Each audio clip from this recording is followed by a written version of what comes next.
Bonjour, bonsoir à tous les Shinigami. Alors, aujourd'hui, on va s'intéresser sur le Kaditsugaya, intitulé La réincarnation de l'ange perdu de Soul Society par Renji. Donc, ça sera un point global sur le personnage, ses caractéristiques, ses power-ups qu'il a acquis pendant l'arc des Quincy. Donc, je vais essayer d'être assez concis. Donc, Toshiro Itsugaya est né le 20 décembre à Junrinan. Il mesure 1m33 à la fin de l'œuvre et 28 kg. Donc, Junrinan, c'est le premier district de Rokangai Ouest. Il y vivait avec Momo Inamori, d'où leur forte complicité, et sa grand-mère. Vu que c'est le premier district, c'est plutôt calme comparé à d'autres. Yashiro ou Zaraki par exemple. Il a vécu une enfance stable, néanmoins, il était sujet à de nombreuses moqueries du fait de sa couleur de cheveux. Ça me rappelle étrangement quelqu'un. Il croisa sa future vice-capitaine au hasard alors qu'il achetait des nattos dans un magasin. Au lendemain de cela, il vit en rêve Yorin-Maru et se réveilla en sursaut et vit Matsumoto à ses côtés. Son pouvoir latent bouillonnait en lui, et on peut même lui dire que c'est Matsumoto qui a déclenché ou du moins suscité son potentiel. Son pouvoir était tellement grand qu'il gelait et refroidissait inconsciemment la pièce où il dormait, mettant en danger sa grand-mère. Dans la deuxième partie, on va voir ses exploits et ses combats. Itsugaya est le plus jeune capitaine de l'histoire entière de Soul Society. Il est assez froid, comme son Zanpakuto, peu sociable et extrêmement mature pour son jeune âge. Son Zanpakuto est un dragon de glace dénommé Yorin-Maru, qui signifie anneau de glace. Sa libération est « assieds-toi sur les cieux gelés ». Il lui permet en outre de contrôler le climat, d'invoquer la neige et de geler instantanément tout sur une distance de 200 mètres. La chaîne qu'il possède sur le pommeau de la lame gèle instantanément ce qu'elle touche, on le voit contre son combat avec Kinishimaru. Son Bankai est Daikuren Yorin-Maru, cercle de glace de l'enfer suprême. Le dragon de sa forme précédente disparaît pour former 2 ailes de glace, sur les épaules du capitaine. 3 fleurs de 4 pétales viennent compléter sa transformation et disparaissent au fur et à mesure jusqu'à l'épuisement et la rétractation de sa métamorphose. Enfin, c'était jusqu'à l'arc final. L'eau permet de régénérer indéfiniment son Bankai. Toshiro est un personnage extrêmement présent dans l'œuvre, faisant partie des capitaines que l'on voit le plus.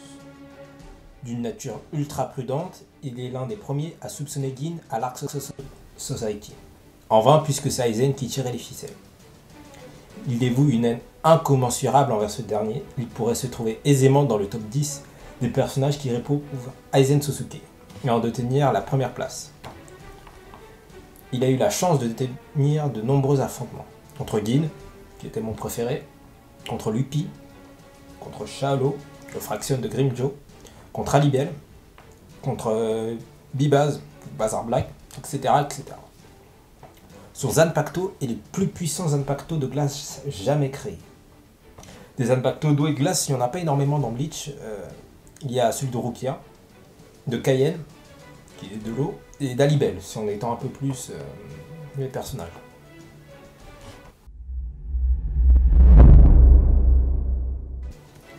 C'est à l'arc final de la guerre millénaire, par l'intermédiaire de son combat contre Gérard Valkyrie, que sa forme ultime la plus puissante est révélée. Daiguren Yorin-Maru, achevé. Et ici, je vais donner mon avis. Tout d'abord, quelques caractéristiques techniques à noter. Donc dans la transformation, on voit que Toshiro grandit fabuleusement. Sa coupe de cheveux reste identique, toutefois ses yeux rétrécissent et il vieillit un peu. On peut une seconde fois faire le parallèle avec Ichigo et sa transformation Getsuga ultime, où il vieillissait également.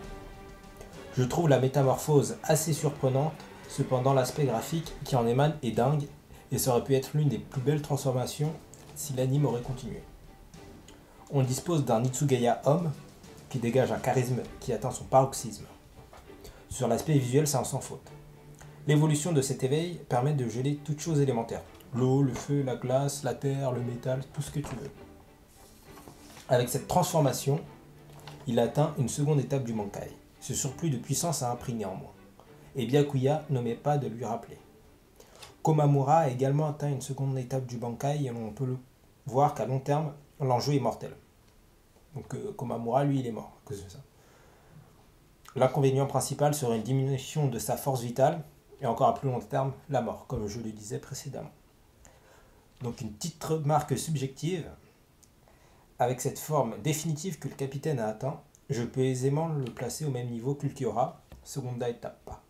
Stark, en résurrection, Ichigo holomorphose ou encore Aizen. Aizen sous un certain stade.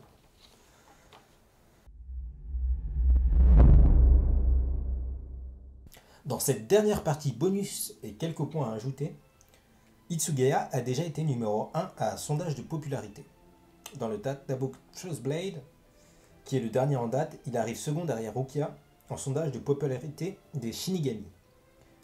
Yorinmaru arrive quant à lui troisième en sondage de popularité des Zanpakuto derrière la fratrie Kuchiki.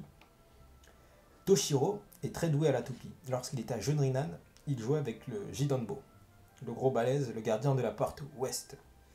Il est le seul personnage avec Rukia à avoir eu un film à son effigie, donc The Diamond Dust Rebellion, qui est fort sympathique, hormis la fin que j'ai moins appréciée. Le combat final, c'était un peu what the fuck. Par le biais de ce film, on apprend également qu'il est le seul Shinigami à avoir un Zanpakuto identique à un autre Shinigami. C'est-à-dire qu'il y avait deux Yorinmaru. Deux Shinigami possédaient le même Zanpakuto. Donc ça a fait polémique, c'est remonté à la chambre des 46, et c'est l'intrigue du film en gros. Toshiro a une forte liaison très amicale avec le capitaine Ukitake, vu que les deux personnages ont les cheveux blancs, et que leurs noms finissent par Shiro. Ce dernier l'appelle Petit Shiro, il veut dire petit blanc, enfin un truc comme ça, et il lui offre des bonbons. Toshiro était également le subordonné d'Ishin Kurosaki quand ce dernier occupait le poste de capitaine de la 10e division, donc le papa d'Ichigo.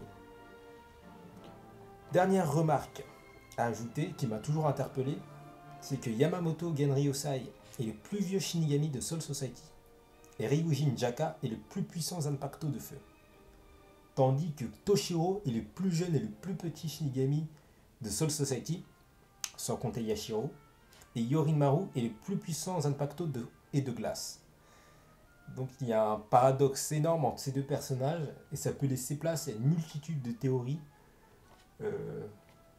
Est-ce que Toshiro est la descendance inversée de Yamamoto, ou une connerie du genre? Voilà. Ça m'a toujours émoustillé, ce petit détail inutile.